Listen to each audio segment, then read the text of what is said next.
Petroleum union की जानिब से हड़ताल की कॉल। मुल्क भर की तरह तौंसा शरीफ में भी तमाम पेट्रोल पंप बंद। शहर में पेट्रोल का बहरान। पेट्रोल पंप मालिकान ने पर्दे लगाकर पंप बंद कर दिए। पेट्रोल पंप मालिकान का कहना है, जब पेट्रोल 35 रुपए था तब भी हमारा कमीशन यही था, अब जबकि पेट्रोल 150 रुपए लीटर है तब भी वही कमीशन। जब तक हमारे मुतालबात ना तस्लीम किए गए हमारी हड़ताल जारी रहेगी। जी असां रक्शे दे उत्ते पेट्रोल पवा के बच्चों का रोज़ी कराने हैं, सब्जी गिनते हैं। मैं गुरु साहब असां इतो जरा अगर पेट्रोल न पवा के वेसों तो बच्चों का रोज़ी किमें करसूं। हुण इतना पेट्रोल कहने कि असां तो स्टार्ट करके घर तक पहुँच सकूँ। यहाँ तौसा में कहीं भी पेट्रोल दस्तयाब नहीं है। हमें इमरजेंसी जाना था, कहीं भी पेट्रोल नहीं मिला है।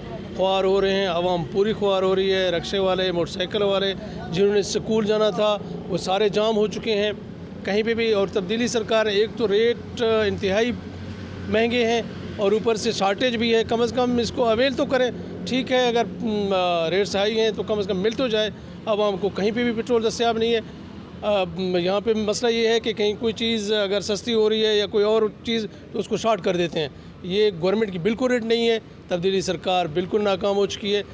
इस हवाले से किसी चीज़ पे भी मुकम्मल उनकी गिरफ्त नहीं है। अब किसी शोबे पे जाएँ वहाँ पे यही हाल है।